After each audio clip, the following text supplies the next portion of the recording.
Assalamu alaikum wa rahmatullahi wa barakatuhu, my cute little cheerful, smart, intelligent, and brave friends.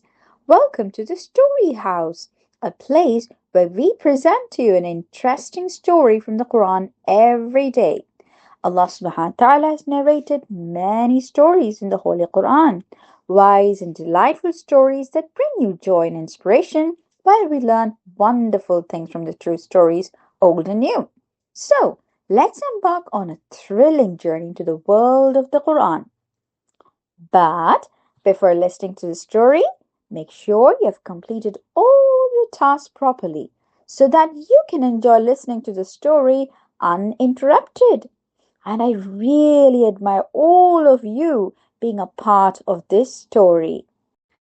And also, my dear children, always pray to Allah, asking Him to grant us a deep understanding of the story, instill its message in our hearts, and enable us to implement it in our lives.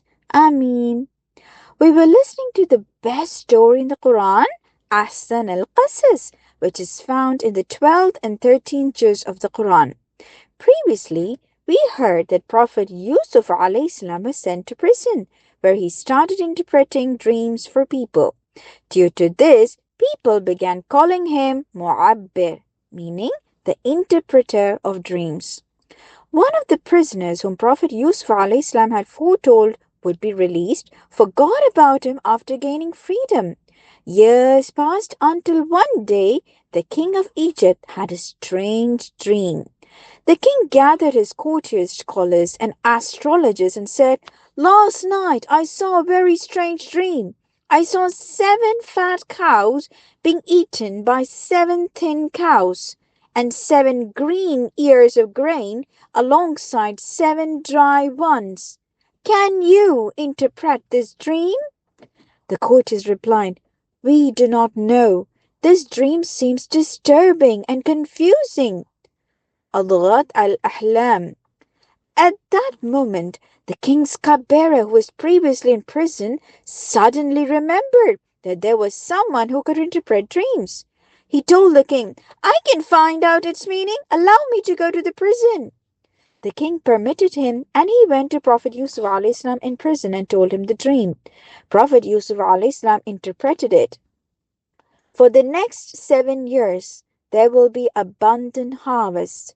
Store the grain carefully, because after that, there will be 7 years of severe drought when nothing will grow. People will face hardship and famine. After these tough years, there will come a year of prosperity when people will rejoice and have an abundant harvest. The messenger returned and conveyed the interpretation to the king. The king was amazed and ordered Yusuf alayhi's release from prison.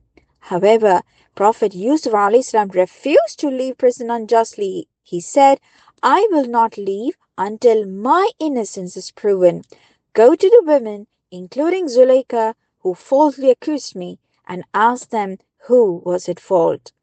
The king investigated and discovered the truth. Zuleika confessed, "The mistake was mine. Yusuf is innocent, righteous, and truthful."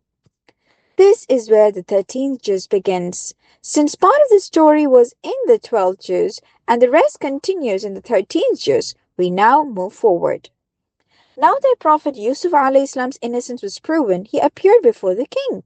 The king honored him and said, "You are now one of my esteemed advisors. Since you accurately interpreted the dream, I want to include you in decision making.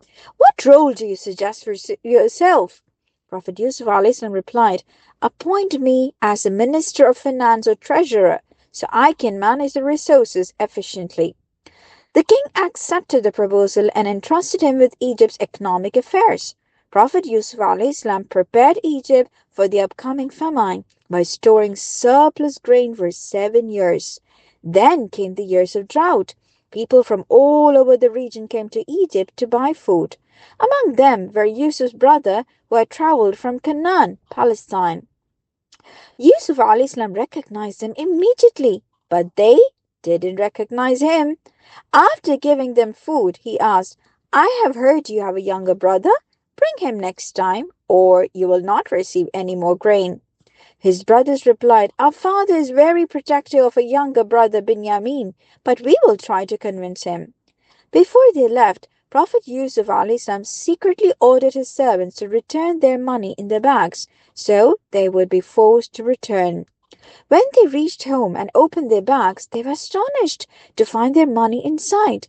They told their father, Prophet Yaqub alayhi salam, "Look, the Egyptian ruler not only gave us food but also returned our money. Please allow Binyamin to go with us so we can get more grain." Prophet Yaqub alayhi salam replied, "Should I trust you with him as I trusted you with Yusuf? I cannot risk losing another son." But when they swore an oath before Allah that they would protect Binyamin, he finally agreed. When the brothers arrived in Egypt again, Prophet Yusuf was overjoyed to see his younger brother. He took him aside and whispered, "Do not be afraid. I am your brother Yusuf, but keep this a secret for now." Binyamin was shocked but happy to reunite with his long lost brother. Now, how did Prophet Yusuf manage to keep Binyamin with him? What happened next? The rest of the story we will continue next time, inshallah.